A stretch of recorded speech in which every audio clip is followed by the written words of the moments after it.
नमस्कार। रथयात्रा उपलक्षे केन्दुझर पुलिस पक्षरु आपण माननकु स्वागत और अभिनंदन। एही वर्ष रथयात्रा रे भक्त मानकर सुरक्षा और सुगमनागमन निमंते केन्दुझर पुलिस तरफ व्यापक प्रस्तुति करा जायछि। ए वर्ष केन्दुझर पुलिस तरफ ट्रैफिक परिचालना पाई 8 गोटी पार्किंग स्थलर व्यवस्था करा जायछि। चर्च छक धांगरपड़ा एवं निहार सिंह पटो आसुथबा भक्त माने गोविंद मुंडा छक एवं न्यू गवर्नमेंट बस स्टैंड निकटरे पार्किंग करिवे।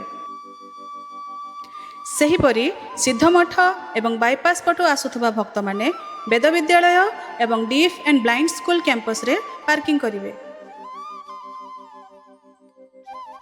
नरणपुर एवं बाईपास पटो आसुथबा भक्त माने डीडी साउथ कैंपस निकटरे पार्किंग करिवे। रांकी एवं ठाकुरपाटना पटु आसुथबा भक्त माने 4 चकिया जान गुड़िक श्री गणेश शिक्षा केन्द्र ठारे एवं 2 चकिया जान गुड़िक म्युनिसिपालिटी गवर्नमेंट हाई स्कूल ठारे पार्किंग करिवे।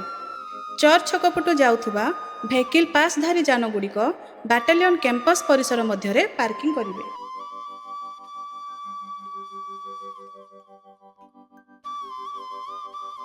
समस्त श्रद्धालु मानक अनुरोध करा जाउची निर्धारित पार्किंग स्थान रे निजर जानवाहन गुड़ी को पार्क करिवे। नमस्कार। जय बलदेव जी।